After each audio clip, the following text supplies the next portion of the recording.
గత 10 రోజులుగా ఇన్ఛార్జి మేయర్గా రూప్కుమార్ యాదవ్ గారు నియమితులైనటువంటి రోజు నుంచి ప్రతిరోజు కూడా ఏం జరుగుతూ ఉంది? ఉదయం లేస్తే వాట్సాప్లో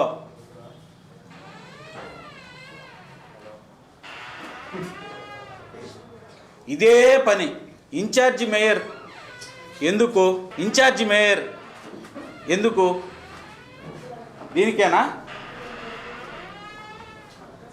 ఉదయం లేస్తే ఒక ప్రధానమంత్రి గారు, హోంమంత్రి అమిత్ షా గారు తప్ప ఇంకా మిగతా అందరి దగ్గరికి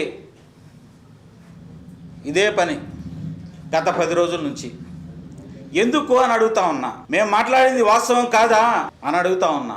నా సతీమణి మాట్లాడిన మాటలు వాస్తవాలు కాదా అని చెప్పి అడుగుతా ఉన్నా. చట్టం, న్యాయం, ధర్మం తెలిసినటువంటి ఆ 4వ సింహాన్ని అడుగుతా ఉన్నా. ఇదేనా చట్టం? ఇదేనా మీకు తెలిసిన చట్టం, ధర్మం, న్యాయం? ప్రక్రియ ఇదేనా అని అడుగుతా ఉన్నా. ఆ ప్రక్రియ ఇదేనా అని అడుగుతా ఉన్నా.